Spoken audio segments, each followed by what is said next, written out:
Hello friends, welcome to Versethetic Academy. So today I'll be showing us how to prepare a design for sublimation. When you open your Canva app, click on the plus sign on the top left where you have create. It opens up to this page and then you go to custom size and you click on that. You'll see where to input your sizes, the width, the height of the design you want to create. Change your unit to centimeter and then click on create new designs. Then it opens up to this page and you go and click on the upload files. Upload files take you to your files and you go there and pick the particular file you want to click on the particular design you want to work with, okay? And then it brings the design here to the Canva app. Then you start adjusting your design to suit your preference, okay? So I'm enlarging this design right now so that it is big enough for what I want. I'm trying to, and then I'm duplicating it and duplicating the design because I need it to show in the front and back sides of the tumbler I want to sublimate.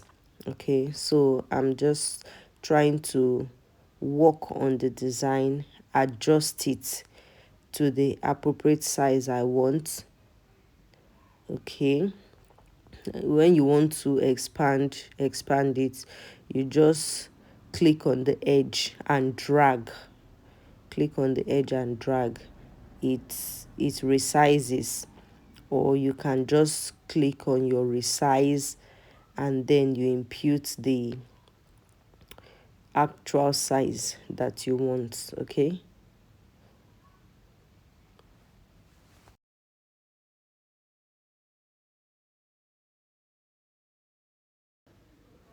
if you do have any questions, you can drop them on the comment section and we'll answer them.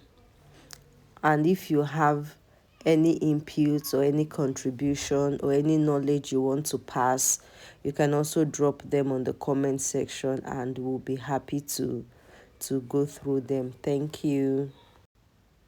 So when it comes to creating designs and sublimating products, you become better as you advance, as you practice.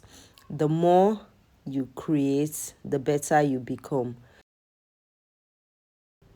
So when you're done adjusting the size, you go to the top right corner and click on share, and all these options comes up. You go and click on download and then you click on file type, click PDF print and then click on download.